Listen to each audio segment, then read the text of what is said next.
سامعین و ناظرین، السلام علیکم ورحمۃ اللہ وبرکاتہ۔ آج ہم سورہ بقرہ کی آیت نمبر 20 کا ترجمہ سیکھیں گے۔ یکاد البرق، قریب ہے کہ بجلی، یخطف چھین لے ابصارہم، آنکھیں ان کی۔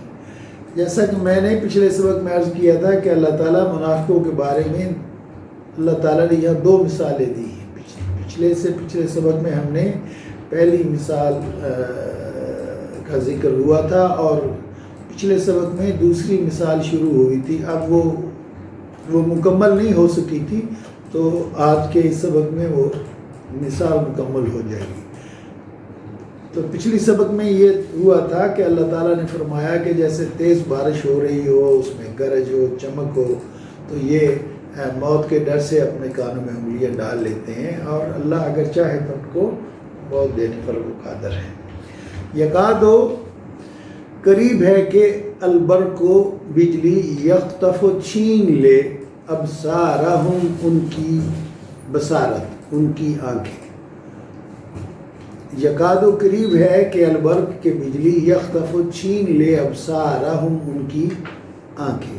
کلما، جب کبھی، اضاء، اس نے روشنی کی، لہم، ان کے لیے، مشو، وہ چل پڑتے ہیں۔ مشیل، مشائی، یہ چلنے کے معنی میں آتا ہے۔ مشو، وہ چل پڑتے ہیں، فیہ، اس میں۔ یکادو، قریب ہے کہ البرق، بجلی، یخطف، چھین لے، ابصارہم، ان کی آنکھیں۔ بصیرت کا لفظ، بصر کا لفظ ہم اردو میں استعمال کرتے ہیں، سمع و بصر کا۔ ابصار احمد نام بھی لوگوں نے رکھا تھا۔ ابصارہم، ان کی آنکھیں۔ کلما، جب کبھی، اضاء، اس نے روشنی کی، لہم، ان کے لیے، مشو، وہ چل پڑتے ہیں، فیہ، اس میں۔ وَإِذَا، اور جب، اظلم، اندھیرا کرتی ہے، علیہم، ان پر، یعنی بارش میں جب کبھی روشنی چمکتی ہے تو وہ چل پڑتے ہیں، اور جب پھر اندھیرا ہو جاتا ہے، وَإِذَا أَظْلَمَ عَلَيْهِمْ، اور جب بارش کی وجہ سے ان پر اندھیرا ہوتا ہے، قاموا، تو وہ کھڑے کے کھڑے رہ جاتے ہیں۔ وَلَوْ شَاءَ اللَّهُ، اور اگر چاہتا اللہ، یہ شاء اللہ، انشاء اللہ، ماشاء اللہ ہم اردو میں عام استعمال کرتے ہیں۔ وَلَوْ شَاءَ اللَّهُ، یہ ہم کہتے ہیں کہ اللہ کی مشیت، یہی لفظ، تو یہ شاء کا جو لفظ ہے، شاء یشاء، انشاء اللہ، ماشاء اللہ، مشیت، یہ ہم اردو میں استعمال کرتے ہیں۔ وَلَوْ شَاءَ اللَّهُ، اور اگر چاہتا اللہ، لَذَهَبَ، تو وہ لے جاتا، بِسَمْعِهِمْ، ان کی سماعت کو، اور اللہ چاہتا اگر تو ان کی سماعت کو لے جاتا، وَأَبْصَارِهِمْ، اور ان کی بصارت کو بھی۔ ان اللہ، بے شک اللہ تعالیٰ، علی، پر، کل شیء، ہر چیز کے، قدیر، قدرت رکھتا ہے۔ ان اللہ، بے شک اللہ تعالیٰ، علی، پر، کل شیء، ہر چیز کے، قدیر، قدرت رکھتا ہے۔ بے شک اللہ تعالیٰ ہر چیز پر قدرت رکھتا ہے، یعنی اگر وہ ان کی بصارت لے جانا چاہے، اگر ان کی سماعت ختم کرنا چاہے تو وہی اس پر قادر ہے۔ ایک دفعہ اور سن لیجیے۔ یکاد البرق، یکاد، قریب ہے کہ البرق، بجلی، یخطف ابصارہم، کہ بجلی چھین لے ان کی آنکھیں، یعنی وہ یہ محسوس کرتے ہیں کہ جیسے اب بجلی آئی تو ہماری آنکھیں جو ہیں وہ اتنی تیزی سے بجلی چمکتی کڑکتی ہے کہ وہ سمجھتے ہیں کہ شاید ہماری آنکھیں جو ہیں وہ ختم ہو جائے، ہماری بصارت ختم ہو جائے۔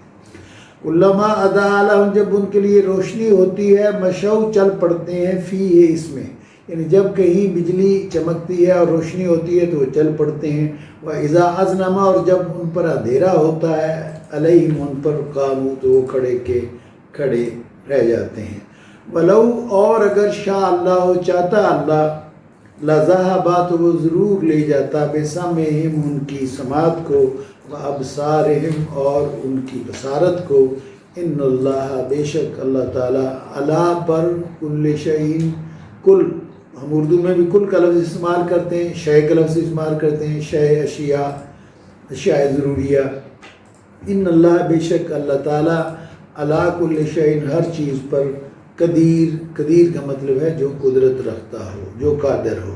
بے شک اللہ تعالیٰ ہر چیز پر قادر ہے۔ ایک دفعہ اور سن لیجئے، یکاد البرق کو قریب ہے کہ بجلی یخطف چھین لے ابصارہم ان کی بصارت، ان کی آنکھیں، کلما جب کبھی اضاء لہم روشنی ہوتی ہے ان کے لیے، مشوا وہ چل پڑتے ہیں فی اس میں، وَإِذَا اور جب اظلم اندھیرا ہو جاتا ہے علیہم ان پر، قاموا وہ